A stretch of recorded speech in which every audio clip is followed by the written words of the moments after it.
इतनी लंबी लिस्ट लेके आते हैं दोस्तों कई बार किसान भाई कि ये दवाई आप मेरे को दे दो, हमने अपने गेहूं की फसल में स्प्रे करना है।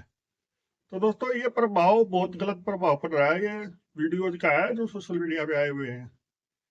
तो उसमें क्या करते हैं वो लोग, वीडियो बनाते हैं तब भी दिखाते हैं कि आप इसमें मैग्नीशियम सल्फेट भी डाल लीजिए, फेरस सल्फेट भी डाल लीजिए, इसमें आप जिंक सल्फेट भी डाल लीजिए, इसमें इसमें आप मैग्नीज सल्फेट भी डाल लीजिए, इसमें आप बोरोन भी डाल लीजिए, इसमें आप यूरिया भी डाल लीजिए, इसमें आप एनपीके भी डाल लीजिए। तो दोस्तों ये केमिकल है, कोई खिचड़ी की दाल और चावल नहीं है। अगर जो आपको ये नुकसान नहीं करेंगे तो फायदा भी कुछ नहीं करेंगे। इतने केमिकल अगर जो मिला के मारेंगे, एक से ज्यादा दवाई अगर जो हमें मान अपने खेत में डालनी है तो दोस्तों उसके लिए हमें पक्का पता होना चाहिए कि ये दवाई आपस में मेल हो सकता है या नहीं हो सकता है। अदरवाइज इतनी सारी दवाई मारने से दोस्तों फायदे की बजाय हमारे खेत में नुकसान भी हो सकता है। तो अब ये प्रश्न ये आएगा आपके सामने कि हम क्या करें फिर अपने खेत में। पिछले 20-25 दिन से जैसे मौसम हमारे पूरे उत्तर भारत में बना हुआ है दोस्तों, तो उससे कई गेहूं की वैरायटियां ऐसी हैं जो पीले रतुए को ज़्यादा पकड़ती हैं। तो मेरा आपसे अनुरोध है कि अपने खेत में जाइए और उसमें चेक कर लीजिए कि अगर तो कोई पत्ती पीली है तो अगर जो हम उस पत्ती को ऐसे पकड़ के ऐसे करेंगे तो हमारी उंगली और गुट्ठे पे बिल्कुल पीला हो जाएगा जहाँ से हम घसीटेंगे। अगर जो पीला पाउडर अंगूठे पर और उंगली पर आ रहा है तो दोस्तों आपको एक तो उसकी ध्यान रखना है। अगर जो और कोई फंगस का रोग है तो उसका भी ध्यान दोस्तों में रखना है। उसके लिए आप प्रोपिकोनाजोल 25% ईसी में आती है किल्स नाम से दवाई, और भी कई कंपनी की आती है दोस्तों। उसको आप 1 ml प्रति लीटर पानी के हिसाब से आप उसको छिड़काव कर सकते हैं। और उसमें आप अगर जो आपकी फसल गाभे में है तो आप उसमें 05234 भी मिला सकते हैं।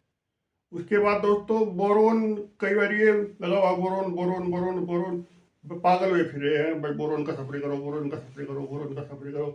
तो दोस्तों बोरोन एक ऐसा केमिकल है जो मेरे खुद का अनुभव है कि अगर जो हम उसको ऊपर से स्प्रे करेंगे तो उसमें धान और गेहूं में 90% चांस है कि हमारी खेत में बर्निंग आ सकती है दोस्तों।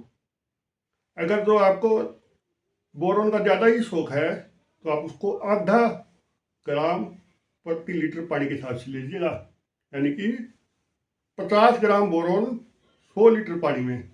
अगर जो आप इससे ज़्यादा करते हैं तो यकीन मानिए खेत में नुकसान पक्का है दोस्तों। उसके बाद दोस्तों जो हमारी बालियाँ निकल रही हैं, बालियाँ निकलते समय क्या होता है कि हमारी बालियों पे पीले रंग का बूर होता है जिसको हम अंग्रेजी में पोलन ग्रेन्स कहते हैं। उसका काम क्या होता है दोस्तों, वो भी जो पोलन ग्रेन्स हैं वो दाने के अंदर गिरता है, उसके बाद उसमें दाना बनता है, यानी कि वो मेल पोलन ग्रेन है, फिर फीमेल फ्लावर के अंदर जाएगा और उसके बाद वहाँ दाना बनेगा दोस्तों इस अवस्था में ध्यान रखिएगा, जिस अवस्था में बालियाँ निकल रही होती हैं और ये परागण की प्रक्रिया हो रही होती है तो हमें उस अवस्था में कोई भी केमिकल का स्प्रे या फिर पानी का स्प्रे कुछ भी दोस्तों हमें अपने खेत में नहीं करना है। अब इसके बाद जो स्प्रे करना है दोस्तों, अगर जो करना है तो वो हम करेंगे जब गेहूं के दाने में दूध भर रहा होता है। या दोस्तों जब गेहूं के दाने में दूध भर रहा होता है तो उस टाइम पे हम स्प्रे इसमें कर सकते हैं। तो उसमें भी दोस्तों हम जो मैं अपने खेत में करता हूँ बताता हूँ आपको। Propiconazole 1 ml, propiconazole 25% EC 1 ml प्रति लीटर पानी, और उसमें दोस्तों 1 किलो जो आता है sulphate of potash 0050 sulphate of potash, वो भी मिला करके दोस्तों मैं कई बार अपने खेत में स्प्रे करता हूँ, जिससे दाना बनते समय पौधे को बहुत ज़्यादा जरूरत पोटाश की होती है, उससे पूर्ति उसकी हो जाती है। अगर जो गाभे की अवस्था में भी हम पोटाश डाल रहे हैं 34% में 0:34 की फॉर्म में, तो उसमें 52% तो दोस्तों DAP होता है, फास्फोरस होता है, और 34% उसमें पोटाश होता है। तो दोस्तों अगर हमारी फसल अच्छी चल रही है, कोई रोग नहीं है, तो आपको जरूरी भी नहीं है कि हमें स्प्रे करना ही करना है, क्योंकि जो गेहूं की पैदावार है, तो मौसम अगर तो हमारी फसल ठीक चल रही है और मौसम भी ठीक है, तो कोई पोषक तत्व की हमें कमी नहीं दिखाई पड़ रही अपने खेत में, तो ऐसा भी नहीं है कि वो स्प्रे ही आपकी पैदावार बढ़ाएगा, ऐसा भी नहीं है। तो दोस्तों इसमें आप ये देखिए, अगर जो आपको कुछ करना ही है तो गाभे के समय 0:34 और जिस समय आपके दाने में दूध भर रहा होता है उस समय 0050 सल्फेट ऑफ पोटाश होता है दोस्तों। और जब बालियां निकल रही होती हैं, बालियों के ऊपर पीले पीले रंग के पोलन ग्रेन्स लगे होते हैं, जब तक वो स्थिति आपके खेत में है तब तक तो हमें बिल्कुल भी खेत में कोई स्प्रे नहीं करना है। एक बात और बताता हूँ आपको, अगर जो बालियां निकलते वक्त जब हमारा वो परागण की प्रक्रिया हो रही होती है, जब वो पीले रंग का जो कण है वो बाली पे उठता है, अगर तो उस दौरान बरसात हो जाती है तो दोस्तों हमारी पैदावार घट सकती है। ऐसे ही सेम स्प्रे का है, अगर जो कोई स्थिति ऐसी दिखती है आपको कि आपके खेत में बीमारी है, कोई फंगस की बीमारी है, पेदरक, कोई मान लीजिए पीला रतुआ है, भूरा रतुआ है, या फिर दोस्तों सफेद रतुआ, तो उस अवस्था में हमें मजबूरी है वो तो स्प्रे करना ही करना पड़ेगा, क्योंकि वो बीमारी ज़्यादा फैल जाएगी दोस्तों।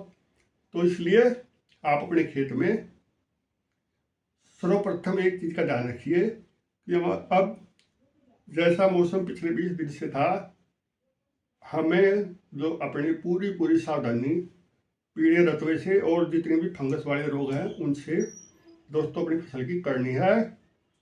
हो सके तो आप अगर जो पीला रतुआ आपके खेत में है तो अपने लोकल कृषि अधिकारी को जरूर बताएं दोस्तों, क्योंकि उससे एक आइडिया रह जाएगा कि इस क्षेत्र में पीला रतुआ आया हुआ है, और वो आपको सही रिकमेंडेशन भी देगा।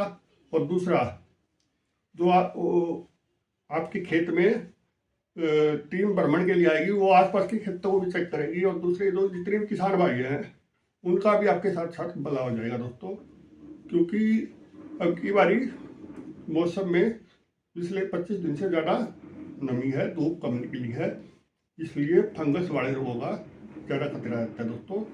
तो मैं इसलिए कहूँगा कि उनसे संबंधित आपका कोई प्रश्न है तो आप जरूर पूछ सकते हैं। और जय जवान जय किसान दोस्तों, चैनल को सब्सक्राइब करें, वीडियो को लाइक करें, और धन्यवाद दोस्तों। जय जवान जय किसान।